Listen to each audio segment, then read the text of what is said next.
We got a Maslow about 6 weeks ago. We've been calibrating it over and over and been on the forums to get everybody helping, make sure the Z-axis is working and other things are working.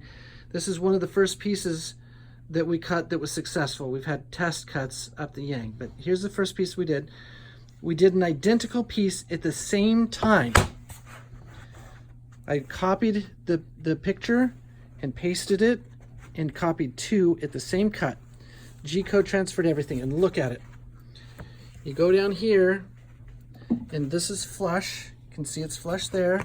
It's flush here, but it's getting a little bit off. And you go up here, and it's not flush anymore, but it's pretty close. But we get down here, and look. This groove right here, that's at least a 16th, probably closer to an 1/8 off. Then here, it's getting worse and worse and worse, and look at that. That's at least a 1/4 inch, probably more off. And it cut off all along here. And this, you can see it cut off different at each pass.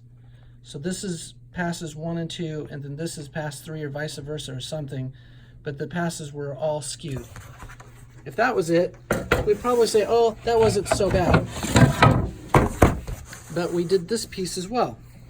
And this piece looks pretty nice all by itself, but when you start looking closer, it's skewed. So it's supposed to be straight up and down. You can see by the picture, I've got it where it should be, straight up and down. The top portion should be lining up with the bottom portion as I'm taking the picture of it.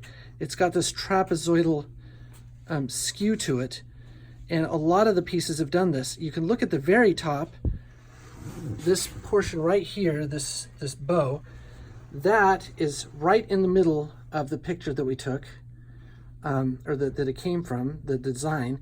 That is perfectly in the middle and center, and you can see it's skewed over to the right hand side. You can also see that is a straight up and down vertical angle in the image, but it came out at a diagonal, weird diagonal.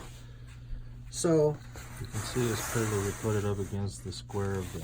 Yeah, and if we put it up against the square, you can see how it's not matching. These were done on Inkscape to 1/1000th of an inch accuracy of being square. So this is not the design problem. It's not a G-code problem. I'm using easel. This is something with calibration. But I've been in the forums and spent 6 weeks, and this is what I get. Nothing's working. Not happy. Maslow CNC.